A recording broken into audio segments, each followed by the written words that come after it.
There are three levels of abundance that we're called to wake up to realize, to embody and express in our life. These three levels are called primary, secondary, and tertiary levels of abundance. And it's a hierarchy, a sacred hierarchy that's based on, think of it as based on a degree of primacy or of purity, but not moral purity, rather the purity of the essential nature without any permutations. There's an infinite number of flavors of ice cream, but all ice cream in its essence comes from milk, sugar, and ice in some combination.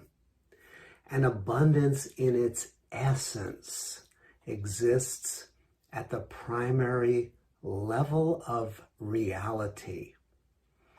And so let's shift for a moment and think about love. If we have this sense of, I want to have love in my life, a loving relationship, it's because at one level, a subtle memory, we've tuned into the primary feeling, the pure presence of love. And that crystallizes into the thought, I want a loving relationship. When we speak that, when we crystallize that thought even more deeply into our embodied reality through language, I want to have a loving relationship. I want to form a loving relationship. That then impels us to take actions in the world to bring that reality into our daily life. And it's the same with abundance. Abundance, if it's going to manifest in the tertiary domain, the third level of our everyday experience, must first be preceded by actions, by words, by thoughts, and by subtle, intuitive communion with the essence of abundance itself. Now, in the process of the descending and the crystallizing of this quality of abundance, there are, we say three levels, but there are uncountable subtle gradations between the first super subtle intimation of abundance and the fully incarnated and expressed manifestation. So this map of primary, secondary, and tertiary is a map that helps to guide our spiritual practice, guide our realization, our embodiment, our awakening to this quality in a way that orients us towards living from the great fullness, the Great, great fullness, that is from which our lives emerge. So primary abundance, when we are attuned to the level of primary abundance, we are in a direct communion with the fullness of this moment. And the experience could be crystallized in the thought, the revelation, the understanding. This moment, as it is complete. Abraham Maslow termed this a peak experience. In the Zen tradition, it's the Satori moment. It's the recognition of the sacred nature of life here and now, in life actually as it is at this moment. It's what we touch and taste and know when the defended heart sheds its self-protection, and it simply is loving what is. It's the mind that is released from even subtle conceptualizations to stand in stillness and awe before what is. It's the innate, inherent abundance without any because clause, without any kind of this because of that. It's just this. This is that. And at this primary level, there's the clear understanding, isn't the right word, the clear revelation that abundance is ever present. And when we're attuned in, and when we're tuning into that, we feel, we see, we apprehend that fullness, that great fullness shining through and animating the secondary and tertiary levels of our experience. You know what it's like. Sometimes you're going on a walk and you walk by a tree and you don't even notice it. It's like a tree. It's sort of just blended into the background. Other times you walk by a tree and it becomes a powerful teacher. It becomes a powerful transmitter, a reminder to you of the great fullness of life itself. Once upon a Zen time, and the Zen tradition is full of these stories where the radiance of the primary abundance is shining through tertiary experience. And once upon a Zen time, Banzan is the name of the protagonist, was walking through a market and he overheard a conversation. So the monk was on his rounds, walking through mindful, breath, step, presence, walking through the marketplace, and the conversation was happening between a butcher and a customer. "Give me the best piece of meat you have," said the customer. And the butcher replied, "Everything in my shop is the best. You cannot find here any piece of meat that is not the best." And these words, clearly Banzan's mind was open, his heart was undefended, and these words went right in and broke open his heart mind to the primary abundance of life itself. This is an example of the primary abundance, which is never concealed. It's not hidden. It's arising through and streaming through and emanating through every moment of our experience. That doesn't mean that we don't have discernment, that if we're at the butcher, we know we want chicken or pork or beef or whatever it is, and if you're a vegan, you know you want cashews, not almonds, or whatever it might be. Discernment is present, and the light, the radiance is shining through and shining through your heart, shining through the trees, the leaves, the breath, the breeze. It's this uncaused abundance beyond words, and it is beyond time because it is ever present. Jesus says in the Gospel of Thomas, the kingdom, that's a word for this great fullness that is abundance itself. The kingdom is spread out upon the earth, but people don't see it. It's here right now. It's us. It's this conversation. It's what's around you. It's what's within you. It is all soaked through and through with that great fullness, that abundance, but we don't see it. And if we look too hard for it, we don't even see it we see it less, because it's not a matter of effort, and it's not a matter of grasping, and it's not a matter of dialing in the lens. It's not an object of our grasping mind. It's the very nature of life itself that is spread out all over the universe at every level. It emanates and reverberates. It permutates. It permeates this body-mind, your body-mind. It gives rise to qualities, to flavors, to insights, to experiences.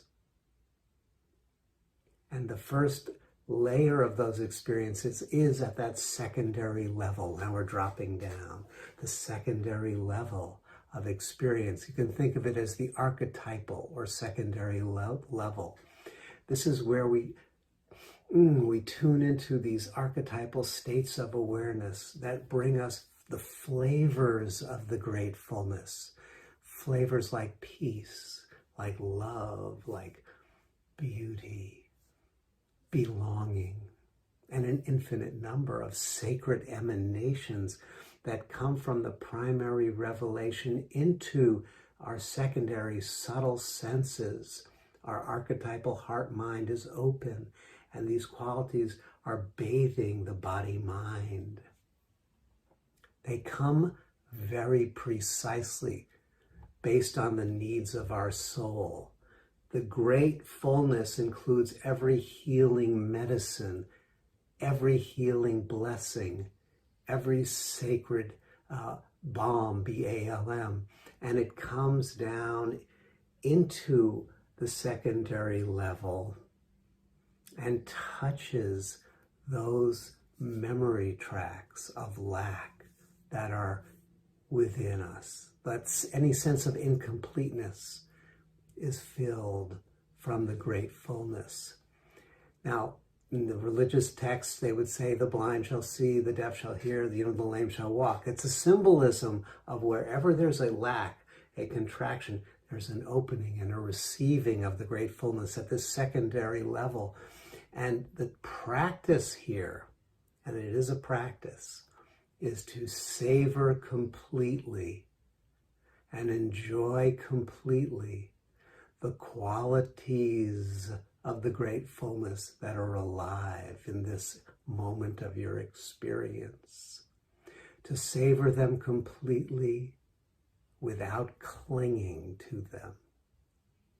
Because as soon as anything moves from the primary down secondary tertiary, it will have the quality of impermanence, of coming and going, of arising and passing away.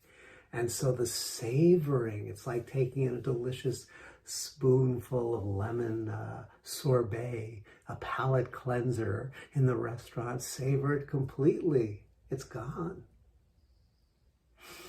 There's a poignancy. Yes, a poignancy and a preciousness into this practice of savoring, which is just simply recognize and bathe in the sacred activity of the great fullness as it endlessly renews itself and reveals itself through your body-mind. We savor the flavors. And as we savor these flavors, as we open and we soften and we receive the graces of the great fullness at that subtle level, it begins to encode and build in our nervous system, in our body-mind. It begins to build a pathway of neural networks, of subtle energy channels, if you will, nadis and channels. That is the bridge through which the great unconditioned fullness passes down through the subtle senses, through the archetypal levels of consciousness, and passes into our embodied experience. And so building these bridges of abundance, building these bridges of appreciation, this is the practice of abiding and savoring. I remember so often Kriyananda, our teacher, would sometimes in the middle of a talk, he would go, "Pardon me, God is calling." And he would turn in for some time and then return to the talk. And a disciple got brave or got curious or got wise and said one time, "Kriyananda, what's that like when you do that?" And he said, "It's like the descent of warm oil. There's a soothing, in other words, a quality down the spine of this soothing blessing of great abundance. And as we open to it and we take time to receive it, we become more attuned to its presence and we savor it completely. And to the degree that we do, we're healing the memory tracks of lack deep, deep within the soul, deeply within. That healing moves all the way down into our everyday life experience. And as it moves into the tertiary domain of our everyday life, we become aware of the sacred nature of what's called ordinary daily life. It's amazing. There's a glass of water and I get to drink it. That's a miracle. That's the great abundance, the great fullness in action. All of the infinite number of beings whose activities participated in me being able to have a glass of water right now. It's stunning. And this is the experience of having that continuity of consciousness from the great fullness through the archetypal blessings and healings down into the ordinary everyday miracles of the sacred moment that we live. Yes, at the tertiary level in our everyday life, of course, there can be a tendency to equate certain manifestations as the evidence of abundance. That's why I talk about a glass of water, because we inherit equations from our culture. You know, in history, back in the Netherlands, there was a time where ownership of tulip bulbs was the equation that said more tulip bulbs equals more abundance. And every culture has its symbolic equivalencies. Abundance means having more of this.